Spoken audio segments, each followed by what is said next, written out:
This is the true story of the legendary Screaming Eagles, the 101st Airborne Division, one of World War II's most elite and battle-hardened units.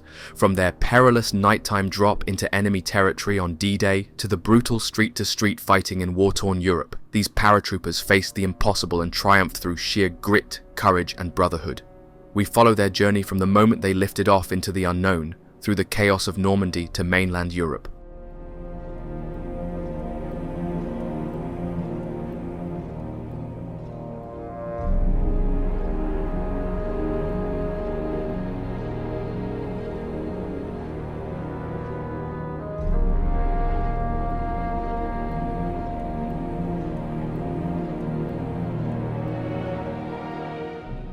The men of the 101st Airborne Division knew exactly what was expected of them. Their mission, laid out with military precision, had 4 key objectives: secure the 4 causeways leading inland from Utah Beach, neutralize the 122mm howitzer battery threatening the invasion forces, establish contact with the 4th Infantry Division pushing up from the beach, and ultimately capture Carentan, the gateway to the Cotentin Peninsula and the road to Cherbourg.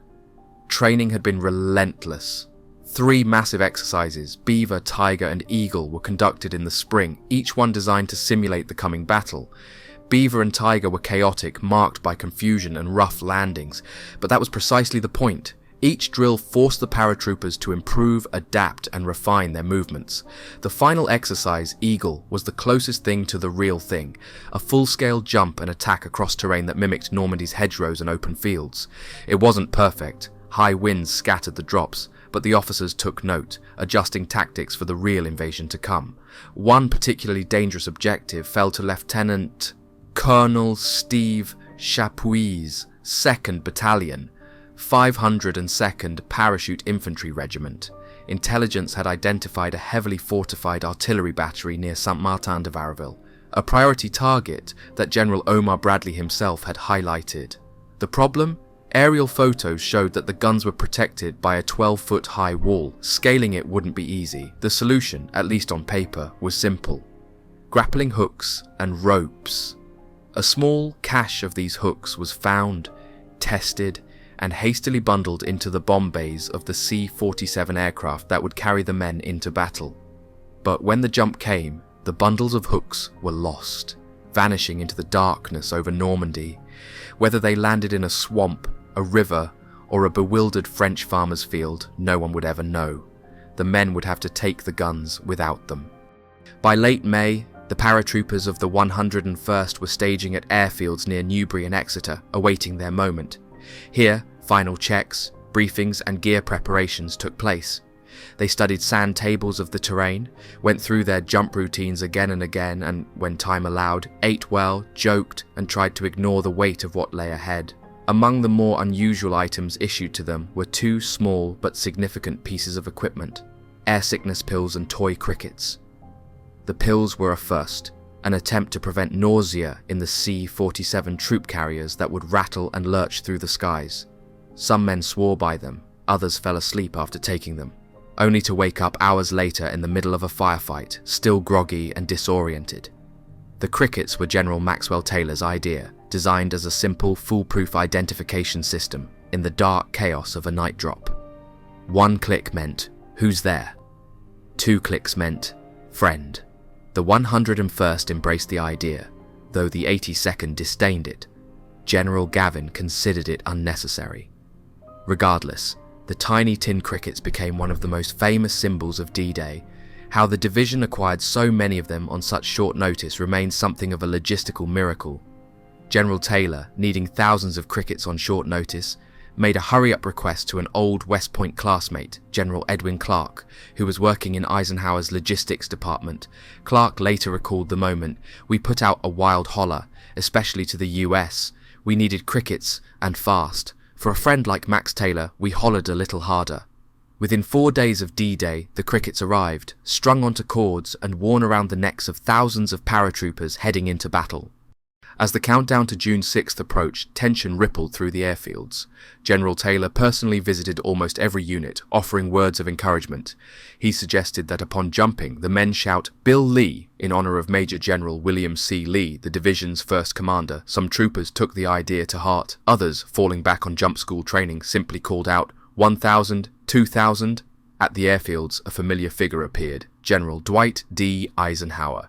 He moved through the ranks of the 502nd Parachute Infantry Regiment, stopping at E Company's tent area, where an iconic moment was about to be captured on film. Lieutenant Wallace C. Strobel, his face blackened for night operations, found himself suddenly face to face with Ike himself. The general stood casually, hands in his pockets, speaking with Strobel as cameras flashed. The conversation, later immortalized in history, wasn't about war strategy, tactics, or orders. "Where are you from, Lieutenant?" Ike asked. "Michigan, sir," Strobel responded. The Supreme Allied commander nodded thoughtfully. "Michigan, eh? Good fishing in that country." The exchange would become one of the most famous photographs of World War II, a moment of calm before the storm. By nightfall, the planes were warming up on the runways. The men of the 101st were ready, their crickets hung around their necks, their rifles were loaded, their parachutes were secured, and as they climbed into the roaring aircraft, each man knew the next time his boots hit the ground, he would be landing in occupied France. The men of E Company knew they would be among the first to hit the ground in Normandy.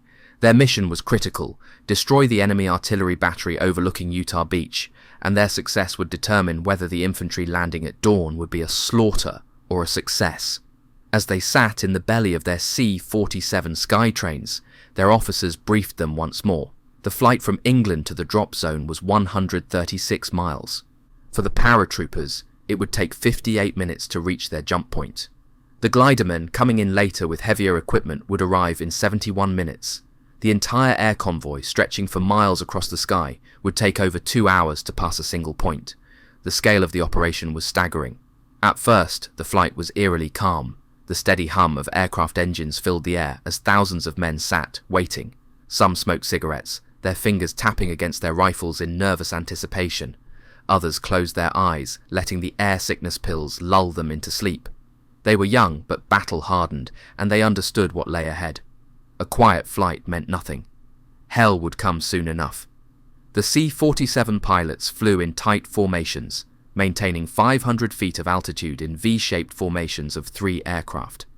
As they neared the French coast, they climbed to 1,500 feet, then descended to 700 feet, the planned altitude for the jump. The pilots had been strictly ordered to hold formation. No evasive action was allowed, no breaking ranks, no banking away from danger. The gliders would come in 2 waves, one just before dawn, the second at 2100 hours that night, carrying division headquarters staff, radio operators, and jeeps to reinforce the paratroopers. At exactly 0100 hours, the lead planes made a left turn at the Channel Islands, angling for the Cherbourg Peninsula. Beneath them, the dark coastline of France came into view. The white-capped waves of the English Channel crashed against the shores of the small coastal towns of Carteret and Barneville. Just 25 miles inland lay their drop zones. Then it all went wrong. Without warning, a thick, impenetrable bank of clouds swallowed the aircraft. Visibility plummeted to near zero. Planes veered off course, thrown into confusion and chaos as pilots desperately tried to maintain formation. Inside the troop compartments, paratroopers felt the aircraft lurch, wings dipping as pilots fought to correct their positions. Men gripped their static lines tighter, their stomachs twisting, not from the air sickness pills, but from the sudden realization that everything was coming apart before the fight even began. Then came the anti-aircraft fire. Bright orange bursts of flak erupted in the sky, illuminating the dark clouds and shaking the aircraft like ragdolls. Tracer fire from German machine guns below lanced upward, slicing through the sky in deadly streams. The lead planes were mostly unscathed. The Germans had been caught by surprise. But as the trailing aircraft approached, the enemy was fully awake and waiting. Inside the C-47s, red lights at the doors flashed on, signaling the men to prepare to jump. But chaos reigned. In many cases, the green light, the signal to go, flashed on immediately after the red, leaving no time to prepare. Some jumpmasters, seeing men already leaving planes ahead, shouted orders to go without waiting for the signals. In others, no signal came at all. leaving confused paratroopers waiting in planes that flew too far inland or, worse, over open water.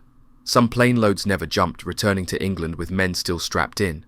Others, off course and desperate, released their troopers over the ocean, where many drowned. Great balls of orange-coloured flak filled the sky, thick enough, as Corporal John Morrowan later recalled, that it seemed you could walk on it. Some planes exploded mid-air, others spiraled down in flames, smashing into fields, rivers and roads below. Some men jumped from burning aircraft, their parachutes igniting as they fell. Others, caught in the chaos, were flung out of their aircraft without gear, ripped away by sudden maneuvers from pilots trying to avoid mid-air collisions. The opening shock from the parachutes was violent. Some men had their leg bags ripped away, losing weapons and ammunition before they even touched the ground. Others, unable to cut free their weighted bags, ploughed into the earth at breakneck speeds, breaking legs, twisting ankles, or worse. Equipment bundles, meant to be dropped ahead of the men, were lost. Some sank into flooded fields, others vanished into rivers and swamps, never to be found. The 101st's Pathfinders, led by Captain Frank Lillyman, had jumped at 0015 hours, their mission to mark the drop zones with beacons and lights. Lillyman would later be credited as the first American to land in Normandy, though, as he later joked, so many men claimed to be in the first plane that it must have held 1,000 people. The reality, however, was grim. The Pathfinder's lights were useless. The main formations were so far off course that the beacons guided only empty fields. Instead of a compact, coordinated drop, the 101st was scattered over a 25-mile by 15-mile rectangle. The landings themselves were a lottery of fate. Some men landed alone in quiet, open fields, cows grazing peacefully nearby. Others crashed into swamps, flooded ditches and rivers, where men, weighed down by their gear, drowned in the darkness. General Maxwell Taylor, commanding the 101st Airborne, landed alone in an empty pasture. His first 20 minutes in occupied France were spent wandering in silence. Then, along the edge of a hedgerow, he spotted a rifleman from the 501st Parachute Infantry Regiment. The two men, both armed and cautious, clicked their crickets for identification. One click, silence, then two clicks in response. The general stepped forward and hugged the paratrooper tightly before gripping his rifle and saying, "Let's get busy." Everywhere across Normandy, paratroopers rallied in small, leaderless groups, assembling under whatever officers or sergeants they could find. Many were nowhere near their objectives. Major Larry Legier, of the Division G3 section, encountered German sentries along a dark road. In fluent French, he claimed he was looking for his cousin, or, in another version of the story, his cows. The Germans, confused, let him pass. A few moments later, Leger tossed a grenade into their midst, silencing them for good. Colonel Julian Ewell, commander of the 3rd Battalion, 501st, gathered 85 men, though many were from scattered units. "Never were so few led by so many," General Taylor later remarked, as two generals, an artillery officer, a British war correspondent, and a mixed bag of airborne infantry formed into a single makeshift company. In the small village of Pouperville, near Causeway No. 1, Colonel Ewell's group made first contact with the enemy. In the exchange of fire, Major Leger was hit in the stomach, falling hard to the ground. A medic rushed to his aid, but before he could help, a German bullet struck him in the head, killing him instantly. Across Normandy, similar fights played out. The 506th Parachute Infantry Regiment, tasked with securing causeways 1 and 2, was badly scattered. Only 10 of 80 planes had landed anywhere close to the drop zone. The 502nd, assigned causeways 3 and 4, was in similar disarray, some men landing nearly 5 miles from their targets. The carefully planned airborne assault was unfolding in disaster, but the men of the 101st Airborne had not come to Normandy for perfect conditions. They had come to fight. G Company, under Captain Robert L. Clements, had been assigned to Causeway No. 4, the northernmost route leading inland from Utah Beach.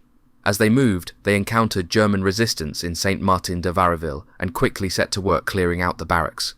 Their mission was to establish control over Causeway No. 3, and by mid-morning they had taken up positions. Just as they settled in, German troops began retreating along the road. Unaware that they were running directly into an ambush, the paratroopers opened fire with precision, cutting down about 75 enemy soldiers without suffering a single loss. By 1300 hours, Lieutenant Colonel Robert G. Cole and his men linked up with 1st Battalion, 8th Infantry Regiment of the 4th Infantry Division. This was the first successful connection between the beach landings and the airborne troops, a crucial moment in ensuring that the Utah Beach offensive remained on schedule. The 8th Infantry joined in the mop-up operations, working alongside the 502nd Parachute Infantry Regiment to eliminate remaining German resistance in Saint-Martin-de-Varaville. In the thick of the fighting, Staff Sergeant Harrison Summers of B Company took command of a small group of 15 men, including Private John F. Camion Jr., and led them into a fierce engagement. Moving through enemy-occupied buildings, Summers and his men killed 30 Germans in an open clearing. Pressing forward, they reached a German mess hall where they found 15 enemy soldiers still eating breakfast, seemingly oblivious to the battle raging outside. Summers' men stormed the building, eliminating the entire enemy group before they could react. His bravery and leadership would later earn him the Distinguished Service Cross and a Battlefield Commission. One of Summers' men, Private William A. Burt, noticed a haystack next to the mess hall and decided to fire tracer rounds into it. The flames quickly spread to a nearby ammunition shed, and as the fire intensified, the German garrison inside the barracks panicked. Roughly 30 enemy troops fled the building and were gunned down as they tried to escape. Meanwhile, Staff Sergeant Roy Nickrent of Headquarters Company arrived with a bazooka team. Taking up a position outside the mess hall barracks, he fired 7 rounds into the structure. Soon, flames engulfed the building, forcing over 100 Germans to surrender or flee. Many were cut down by American gunfire, while others were captured by 4th Division troops arriving from the beach and Colonel John Michaelis's forces approaching from the west. By mid-afternoon, all 4 causeways were secured. The decision by General Omar Bradley to deploy the 101st Airborne behind the beach had been completely justified. The airborne troops had paved the way for the 4th Infantry Division to break out from Utah Beach with minimal resistance. Unlike the bloodbath at Omaha Beach, the landings at Utah Beach were remarkably light in casualties. The spearheading forces suffered only 12 killed before noon, and by the end of the day, the entire 4th Infantry Division reported just 197 casualties. Of these, 60 men from an artillery battalion were missing at sea, having drowned when their landing craft was lost. By nightfall, over 20,000 American troops had crossed Utah Beach, with the airborne securing key positions inland. The 501st Parachute Infantry Regiment had been assigned to capture the lock at La Barquette, a strategic control point on the Douve River, and secure 5 river crossings to cut off German reinforcements from Carentan. Meanwhile, the 506th Parachute Infantry Regiment had orders to seize 2 wooden bridges further north near La Porte. The 501st drop was a disaster. Paratroopers were scattered all over Normandy, some even landing south of Carentan, miles from their objectives. Leadership losses were devastating. Lieutenant Colonel Robert D. Carroll, commander of the 1st Battalion, was killed. His executive officer, Major Philip S. Gage Jr., was wounded and captured. All 3 rifle company commanders were missing. Colonel Howard R. Johnson, commander of the 501st, was one of the few lucky ones. He had landed directly in his assigned drop zone. At dawn, with only 150 men, Colonel Johnson launched a swift assault on the La Barquette lock. The paratroopers took the objective without a single casualty. Lieutenant Colonel Robert A. Ballard, commanding the 2nd Battalion, reported in by radio stating that he had 250 men but was cut off by enemy forces.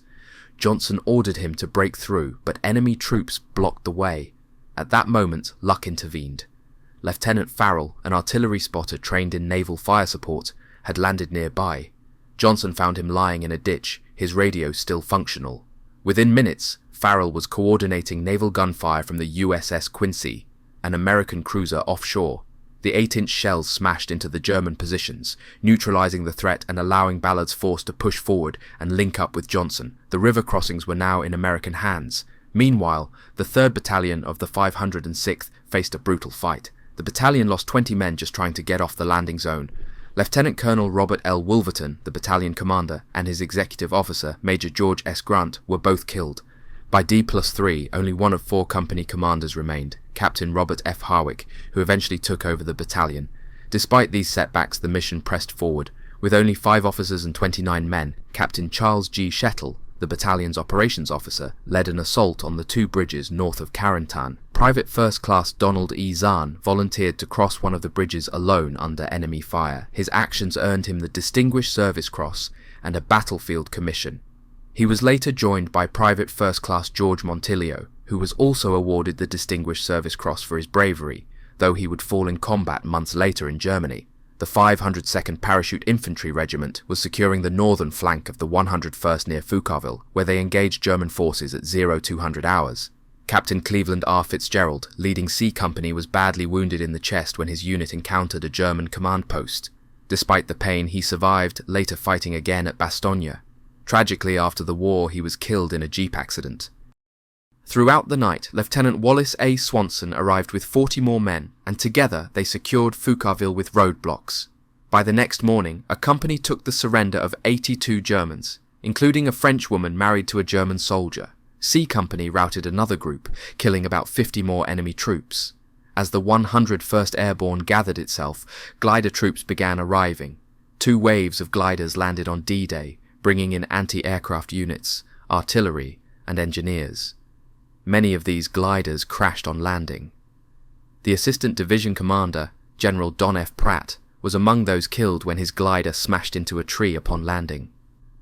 Though the landings had been brutal and scattered, the 101st Airborne had completed its mission.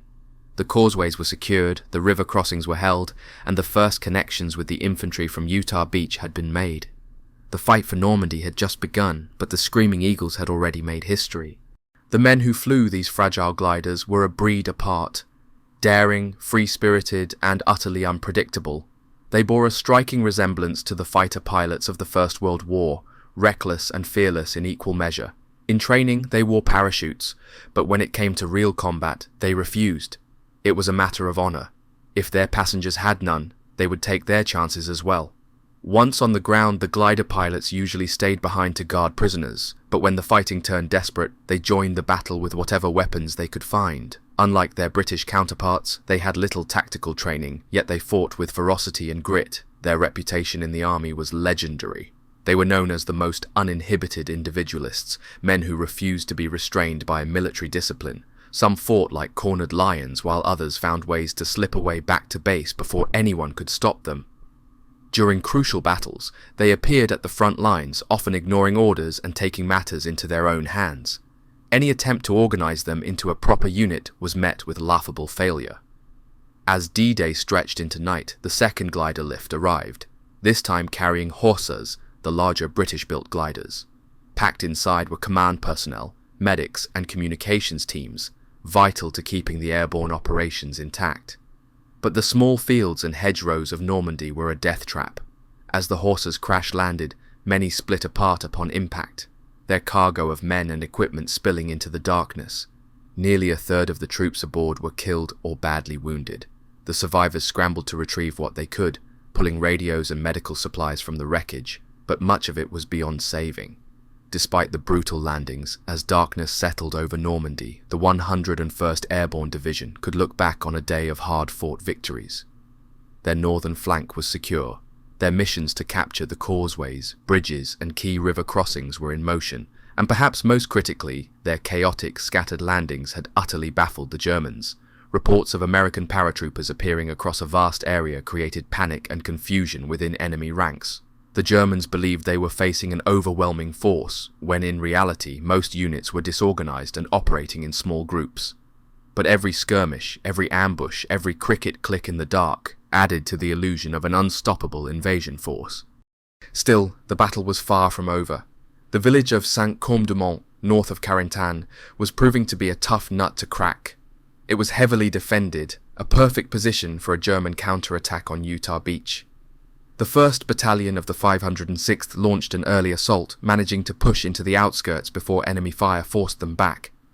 Meanwhile, the 1st Battalion of the 501st, fighting to capture Le Drury, came under devastating friendly fire as American artillery mistakenly targeted their positions. At La Barquette, where the 501st had secured the river lock, the paratroopers found themselves under relentless shelling from German 88s. At one point, Colonel Howard Johnson overheard German voices shouting "Kamerad," a signal for surrender. Twice he attempted to negotiate the surrender personally, taking a white flag bearer and a German-speaking soldier with him. On the first attempt, a panicked German opened fire, and the negotiations collapsed into chaos. On the second attempt, 2 German soldiers approached, confirming that many of their comrades wanted to give up but were being shot by their own officers for even speaking of surrender. Moments later, another exchange of fire erupted, yet the German defences began to crumble. Slowly at first, then in growing numbers, enemy soldiers emerged from the swamp, hands raised in surrender. More than 350 Germans laid down their arms, while 150 more lay dead or wounded. Throughout the night, even more prisoners trickled into the American lines, unwilling to die for a lost cause.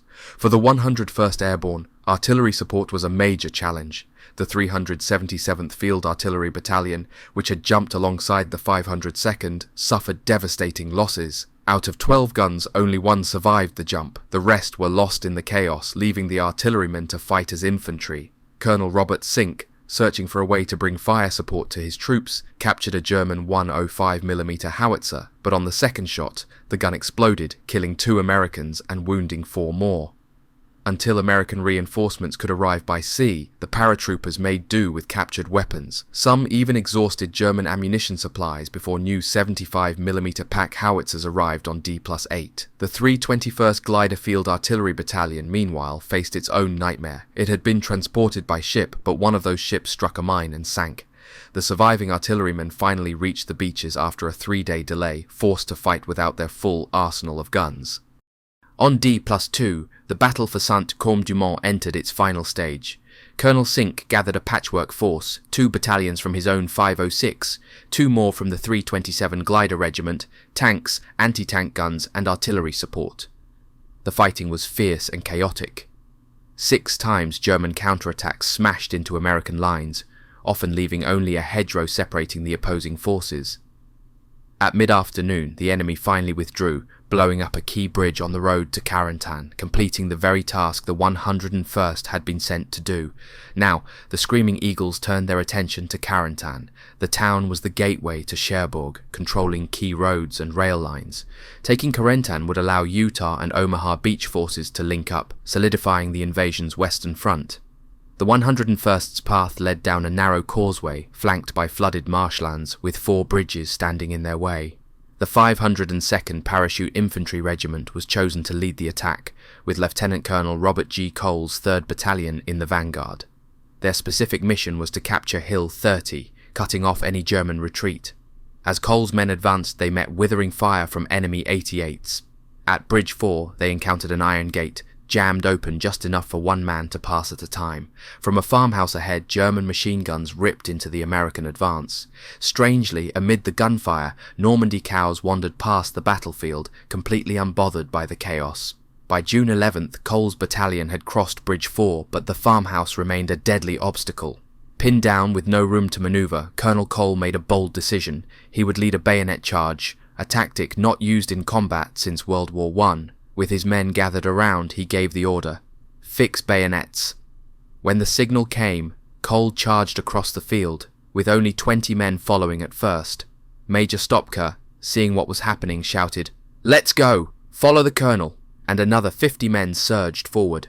Reaching the halfway mark, Cole realized many had stopped in hesitation. Running back, he yelled at each soldier individually, urging them to push on. As he charged, he emptied his Colt 45 at the farmhouse, shouting, "I don't know what I'm shooting at, but I got to keep going." The charge overran the German defences, securing Bridge 4 and clearing the way to Carentan. For his bravery, Colonel Cole was posthumously awarded the Medal of Honor, the first given to the 101st Airborne. He never knew he was killed in Holland before he could receive it, a hero to the last. Major Stopka's actions during the bayonet charge earned him the Distinguished Service Cross, a recognition he received at Bastogne. Tragically, just a few days later, he was killed by a direct hit from an artillery round. The bayonet charge had shattered the German defences, but the battle was far from over. The jammed gate at Bridge 4 was finally torn away, and the engineers managed to make Bridge 2 crossable. Yet the cost had been heavy, the wounded were piling up, and ammunition was running dangerously low. Captain Frank Lillyman, the first paratrooper to land in France, secured a half-ton truck and began making desperate supply runs. He raced down the causeway, braving enemy fire, bringing much-needed ammunition and medical supplies in, and ferrying the wounded out. Near Bridge 2, 3 battalion surgeons, Captain Frank Choi, Captain Adolf Blatt, and Captain Charles Mike Althoff, worked tirelessly, tending to the growing numbers of casualties. Cole's battalion, what remained of it, was pushed to the breaking point. They had fought relentlessly, but they were exhausted. Cassidy's 1st Battalion was thrown into the fight, not as a relief force, but as reinforcements to keep pressing the attack. The objective was still Hill 30, and the paratroopers pushed forward despite heavy shelling. A and B companies took the brunt of it, enduring some of the worst artillery barrages of the campaign. Later, Cole's battalion was finally pulled back and relieved by the 502 2nd Battalion. The battle raged on. The Germans launched another counterattack, nearly overwhelming the paratroopers. At one point, some American soldiers mistakenly thought an order had been given to withdraw. The confusion spread, and it took firm leadership and sheer determination to turn them back to the fight. By midday on June 11th, a message came down the line. Cease fire! The Germans, it was said, were seeking a truce, but nothing came of it. The fighting continued through the afternoon, fierce and relentless. Another German counterattack threatened to break through, and only a devastating artillery strike turned the tide. When American guns opened up, the shells fell so close to friendly positions that some paratroopers were wounded by their own fire. The barrage lasted only 5 minutes, but it was enough. The Germans broke off their assault. Their fire grew sporadic, then faded away altogether. By morning, the battlefield was eerily quiet. The enemy had finally given up the fight. Meanwhile, the 327th Glider Regiment was advancing toward Carentan from the east. Their mission was to link up with forces from Omaha Beach. The fighting around Omaha had been brutal, and the 29th Infantry Division had taken heavy casualties. The glidermen pushed forward, and on June 10th they made the first contact with the troops of the 29th Division. The two beachheads were now connected. At 10 a.m. on June 12th, Carentan was finally declared secure. The 327th had pushed hard from the northeast, overwhelming the last German defences. Near the town's railroad station, Colonel Harper of the 327th met with Lieutenant Colonel Bob Strayer of the 506 and Colonel Allen of the 327th's 3rd Battalion. The three officers walked into a nearby wine shop, opened a bottle, and toasted their victory, a brief moment of celebration in the midst of war. But the fighting was not over. The Normandy campaign was nearing its end for the 101st Airborne. Their final task was to hold a defensive line at the base of the Cotentin Peninsula, about halfway between Carentan and Cherbourg. The sector was relatively quiet, covered mostly by small patrol actions. Yet no one had been more involved in the battle than those who administered to the wounded and the dying, the unarmed chaplains, the aid men, the doctors who worked night and day with no regard for their own safety. One of the most remarkable of these men was Father Francis L. Sampson, a 30-year-old Catholic priest who had volunteered for airborne training, not fully realizing it meant jumping from an airplane. He would jump in Normandy, Holland, and later fight at Bastogne, where he was captured by the Germans. After the war, he would rise to the rank of Major General, serving as the Chief of Chaplains for the U.S. Army. His D-Day was a story of perseverance. He landed in the middle of a stream, his parachute dragging him through the water. Struggling to cut himself free, he finally reached the riverbank only to realize his mass kit was gone, swept away in the current. Determined, he dove into the water repeatedly, searching for it. On his 6th dive, he finally found it and carried it to shore.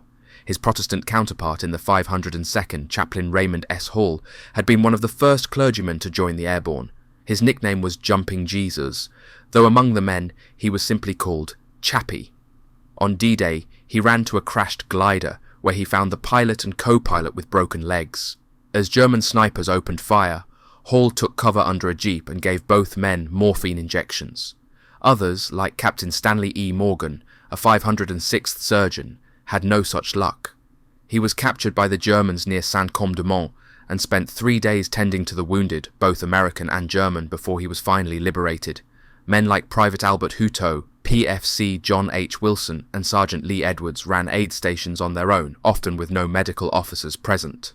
At one point, Hutto and Edwards found a wounded German soldier, only 19 years old, dying from an abdominal wound. They did everything they could to save him, but by morning, he was gone. By July 10th, the 101st was relieved and moved back to Utah Beach. Between July 11th to 13th, they were shipped back to England. Their mission was complete, but at a terrible cost. The Screaming Eagles had suffered 4,670 casualties, yet their achievements were unmatched. They had secured the causeways, cut off German reinforcements, and linked the Utah and Omaha beachheads. They had fulfilled their mission and returned home as heroes. As the first combat unit to return to England, The 101st was greeted with celebrations. Back pay was distributed, furloughs were granted, and for many, the first stop was London.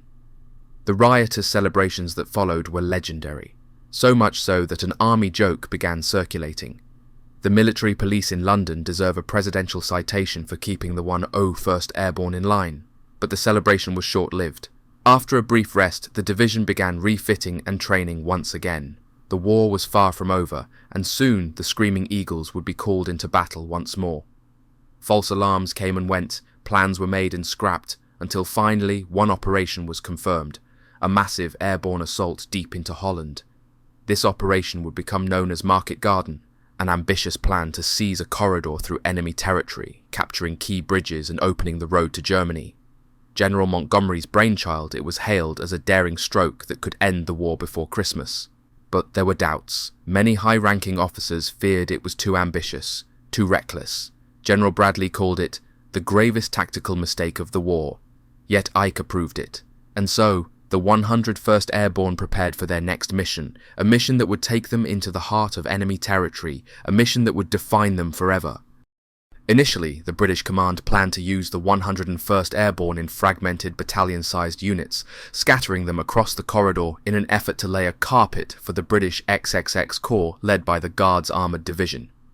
Their assigned area covered a daunting 30 miles, a vast stretch for an airborne division expected to hold ground against German forces. Major General Maxwell Taylor, now wearing his second star after his promotion in Normandy, protested fiercely against the plan. He argued that his division should operate as a compact fighting force, rather than being spread thin in an unsupported defensive role. After much debate, an alternate plan was drawn up, one that would allow the 101st to drop closer to its objectives and attack in full regimental strength. The revised plan gave the 502nd Parachute Infantry Regiment the task of securing the landing zones and capturing the highway bridge at St. Oden Road. They were also ordered to attack the village of Best, providing flank security for the British advance. The 506th Parachute Infantry Regiment was assigned the vital bridge over the Wilhelmina Canal at Zonn, then ordered to push south to Eindhoven and secure the city's river crossings. Speed was crucial. The British had predicted that their tanks would reach Eindhoven within 2 or 3 hours. In reality, it took them 36 hours. Meanwhile, the 501st Parachute Infantry Regiment would land to the north, capturing 4 bridges at Vechel over the AR River and the Zuid-Willemsvaart Canal. During the planning, General Brereton made the bold decision that all drops and glider landings would take place in daylight. The logic was simple. This would prevent the chaotic, scattered landings of Normandy. The flat Dutch terrain, described as one massive jump field, made this feasible. D-Day, September 17th, dawned clear and cloudless. The armada of aircraft, carrying thousands of paratroopers, crossed the English Channel without opposition. As they approached Belgium, they turned left at Bourg Leopold, heading directly for the front lines. Then the sky erupted in fire. Flak batteries positioned on barges in the waterways unleashed a storm of anti-aircraft fire. Planes were hit and burning, yet the formations held together. This drop would not be like Normandy. In 30 minutes, starting at 1300 hours, over 6,700 paratroopers jumped, landing near their objectives with remarkable accuracy. The jump was nearly flawless, with only a 2% casualty rate and 5% loss of equipment. The pilots had done their job perfectly. The gliders, however, were another story. Of the 70 that left England in the first wave, only 53 made it to Holland. Some landed within enemy lines, others crashed upon landing, and a few never arrived at all. Later, glider lifts adjusted their approach, reducing losses, but many pilots and passengers endured harrowing experiences. General McAuliffe, who had parachuted into Normandy without formal jump training, now chose to arrive by glider to show support for his troops. Corporal Mike Field, a medic with the 327th Glider Infantry Regiment, rode in the co-pilot's seat, having learned how to land a glider only minutes before takeoff. Staff Sergeant Grayson Davis had to cut his own glider loose after flak hit his tow plane, forcing him to make an emergency landing. One tow plane got lost in the clouds shortly after takeoff, flew for 2 hours aimlessly and, when it finally broke through the weather, found itself just outside London. For others, the landings were smoother. Captain Willis McKee, a medical officer, had picked his landing spot from an aerial photograph. His glider touched down just 20 feet from his chosen gate, a nearly impossible precision landing. The first lift, arriving just an hour after the parachute drops, brought in 250 officers and men, along with 32 desperately needed jeeps. Within an hour of landing, most parachute units were assembled and operational. As the troopers hit the ground, Dutch civilians flooded into the landing zones, cheering and offering help. A 12-year-old boy, pushing his bicycle, approached an American officer and said, "I am Dutch. I can help you." When asked where the nearest German positions were, he simply repeated, "I am Dutch. I can help you." Colonel Sink wasted no time. He immediately pushed the 506th towards Zonn and its bridges. As the 1st Battalion, led by Major Jim Laprade, reached 150 yards from the Wilhelmina Canal Bridge, a deafening explosion rocked the landscape. The Germans had blown the bridge. Some paratroopers swam across the canal, while others commandeered a small rowboat to establish a foothold on the opposite shore. A night attack on Zonn was out of the question. The British armour had been delayed by German resistance. By nightfall, they were still only halfway to Eindhoven. The city would have to wait until D+1. Elsewhere, the 1st Battalion, 501st, had one of the few troubled landings. Though they dropped in a compact formation, they landed 3 miles north of their planned drop zone. Despite this, they quickly regrouped, secured 3 bridges, and took the town of Vechel. Their greatest challenge came from the Dutch civilians, who insisted on plying them with food and drink. Meanwhile, the 502nd secured the landing zone, while H Company was sent to seize the town of Best. General Taylor believed Best might serve as an alternate route for British armour if Zonn proved impassable. What began as a small platoon mission grew into a full-scale battle, requiring 2 full battalions, half the division, and a squadron of British tanks. Best was defended by over 1,000 Germans. Captain Bob Jones, leading H Company, advanced through the woods towards the main bridge at Best. As they emerged onto the highway, they ran straight into a German convoy, trucks filled with enemy reinforcements. The firefight was immediate and intense. Jones ordered his men to pull back and regroup.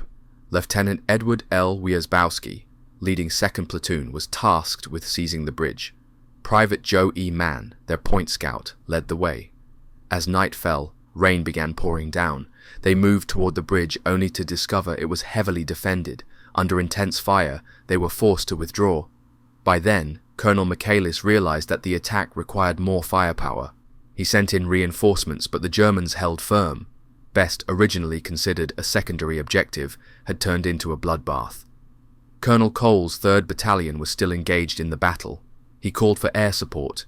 P-47 Thunderbolts swooped in, but mistook the American lines for enemy positions, strafing Cole's men. Furious, Cole ran into the open, setting orange smoke markers to signal their position. As he lifted his head to the sky, a sniper's bullet struck him in the temple. He died instantly, never knowing he had been awarded the Medal of Honor for his bayonet charge at Carentan. His radio operator T-5 Robert Doran was killed minutes later, shot as he tried to adjust his radio reception. T-5, John Fitzgerald, arriving with much-needed ammunition, found Cole's body. Kneeling beside him, he turned to the battalion surgeon and demanded, "Why don't you do something?" The surgeon, shaken, simply replied, "I'm sorry, John. There's nothing I can do." Back at Best, German troops moved in close, lobbing potato masher grenades at American positions. One landed directly on the machine gun of Engineer T-5 Vincent Lino. Without hesitation, he grabbed the live grenade, hurled it back, and saved himself and his comrades. He was awarded the Silver Star for his bravery. Market Garden was only beginning, and already the Screaming Eagles were locked in a fight to the death. For others, the landings were smoother. Captain Willis McKee, a medical officer, had picked his landing spot from an aerial photograph. His glider touched down just 20 feet from his chosen gate, a nearly impossible precision landing. The first lift, arriving just an hour after the parachute drops, brought in 250 officers and men, along with 32 desperately needed jeeps. Within an hour of landing, most parachute units were assembled and operational. As the troopers hit the ground, Dutch civilians flooded into the landing zones, cheering and offering help. A 12-year-old boy, pushing his bicycle, approached an American officer and said, "I am Dutch. I can help you." When asked where the nearest German positions were, he simply repeated, "I am Dutch. I can help you." Colonel Sink wasted no time. He immediately pushed the 506th towards Zonn and its bridges. As the 1st Battalion, led by Major Jim Laprade, reached 150 yards from the Wilhelmina Canal Bridge, A deafening explosion rocked the landscape. The Germans had blown the bridge. Some paratroopers swam across the canal, while others commandeered a small rowboat to establish a foothold on the opposite shore. A night attack on Zon was out of the question. The British armour had been delayed by German resistance. By nightfall, they were still only halfway to Eindhoven. The city would have to wait until D+1. Elsewhere, the 1st Battalion, 501st, had one of the few troubled landings. Though they dropped in a compact formation, they landed 3 miles north of their planned drop zone. Despite this, they quickly regrouped, secured 3 bridges, and took the town of Vechel. Their greatest challenge came from the Dutch civilians, who insisted on plying them with food and drink. Meanwhile, the 502nd secured the landing zone, while H Company was sent to seize the town of Best. General Taylor believed Best might serve as an alternate route for British armour if Zon proved impassable. What began as a small platoon mission grew into a full-scale battle, requiring 2 full battalions, half the division, and a squadron of British tanks. Best was defended by over 1,000 Germans. Captain Bob Jones, leading H Company, advanced through the woods towards the main bridge at Best. As they emerged onto the highway, they ran straight into a German convoy, trucks filled with enemy reinforcements. The firefight was immediate and intense. Jones ordered his men to pull back and regroup. Lieutenant Edward L. Wierzbowski, leading 2nd Platoon, was tasked with seizing the bridge. Private Joe E. Mann, their point scout, led the way. As night fell, rain began pouring down. They moved toward the bridge only to discover it was heavily defended. Under intense fire, they were forced to withdraw. By then, Colonel Michaelis realized that the attack required more firepower. He sent in reinforcements, but the Germans held firm. Best, originally considered a secondary objective, had turned into a bloodbath. Colonel Cole's 3rd Battalion was still engaged in the battle. He called for air support. P-47 Thunderbolts swooped in, but mistook the American lines for enemy positions, strafing Cole's men. Furious, Cole ran into the open, setting orange smoke markers to signal their position. As he lifted his head to the sky, a sniper's bullet struck him in the temple. He died instantly, never knowing he had been awarded the Medal of Honor for his bayonet charge at Carentan. His radio operator T/5 Robert Doran was killed minutes later, shot as he tried to adjust his radio reception. T/5 John Fitzgerald, arriving with much-needed ammunition, found Cole's body. Kneeling beside him, he turned to the battalion surgeon and demanded, "Why don't you do something?" The surgeon, shaken, simply replied, "I'm sorry, John. There's nothing I can do." Back at Best, German troops moved in close, lobbing potato masher grenades at American positions. One landed directly on the machine gun of Engineer T5 Vincent Lino. Without hesitation, he grabbed the live grenade, hurled it back, and saved himself and his comrades. He was awarded the Silver Star for his bravery. Market Garden was only beginning, and already the Screaming Eagles were locked in a fight to the death. The battle for Best had been long and brutal, but with British tanks finally arriving and engineers throwing a Bailey Bridge across the Wilhelmina Canal, the town fell at last. The 101st had taken hundreds of prisoners, yet the enemy was far from finished. To the north, the 501st Parachute Infantry Regiment was under heavy counterattack near Vechel and Eerde, as the Germans sought to cut off the corridor and sever the Allied advance. Colonel Johnson, recognizing the growing danger, moved his 1st Battalion into Vechel to support counter-moves against the increasing enemy pressure. As reinforcements arrived from D+1's glider lift, the 327th Glider Infantry Regiment came in force. Among them was a young war correspondent from United Press, Walter Cronkite. Cronkite had originally planned to parachute into Holland with the division, but orders came down forbidding newsmen from jumping. Instead, he was assigned to a glider, much to his dismay. After landing hard and losing his helmet and shoes, he later admitted that parachuting would have been safer. As the 506th Parachute Infantry Regiment pressed forward, Colonel Sink sent his battalions in column formation towards Eindhoven. The 3rd Battalion, leading the way, encountered stiff resistance. Sink responded quickly, sending 2nd Battalion in a sweeping movement to the left, allowing both units to converge in Eindhoven. Street fighting erupted, but the paratroopers eventually took control of the city, the first major Dutch city liberated. At 12:30, the first British armoured recon vehicles arrived, marking the first actual link-up with the British. By 18:30, the first tanks of the Guards Armoured Division clanked into Eindhoven, while their advance units reached Zon. There, American and British engineers worked through the night, constructing a Bailey Bridge where the Germans had destroyed the original crossing. At 06:45 on D+2, the first squadron of British armour crossed, rolling onto the carpet laid by the Screaming Eagles. Montgomery's grand plan was in motion, but under immense strain. British tanks were already 36 hours behind schedule, and the British airborne at Arnhem were fighting for their lives. Heavy weather delayed glider reinforcements, while communications between divisions were weak. The seeds of the plan's failure had already been sown. Further complications arose on D+2, when a planned glider reinforcement lift was severely disrupted by bad weather. The lift was crucial, meant to bring the 3rd Battalion of the 327th and much-needed artillery support. Instead, only 209 of the 385 gliders made it to Holland. The losses were staggering. 26 gliders never arrived, 16 landed in enemy territory. Only 79 of 136 jeeps made it, and just 40 out of 185 made it. 86 artillery pieces reached their destination. The most devastating blow came with the 907th Glider Field Artillery. Every single aircraft carrying their 105mm howitzers turned back. Meanwhile, the Germans launched counterattacks against Best, St. Odenrode and Zonn. At division headquarters in Zonn, glider pilots, who typically served as non-combatants, were handed rifles and ordered to defend the perimeter. For a time, they were the HQ's only line of defence. One of the most remarkable figures of the battle emerged on D+2, Sergeant James Paddy McCrory of the Irish Guards. His tank, badly damaged by enemy fire, was barely functional when he stumbled upon the command post of the 1st Battalion, 502nd. Colonel Cassidy, in need of fire support, sent word asking if McCrory's tank was still operational. The Irishman's response was simple: hell, yes. American paratroopers volunteered to replace McCrory's wounded crew, Sergeant Roy Nickrant and Private John J. O'Brien. As they rumbled towards the lead company, already under heavy fire, McCrory destroyed 3 German 20mm anti-aircraft guns, then turned his turret and obliterated an enemy truck carrying ammunition. O'Brien, standing tall in the tank's turret, fired his Sten gun at approaching enemy infantry until a German bullet struck him dead. By the time the battle ended, over 50 Germans had been killed and another 53 taken prisoner.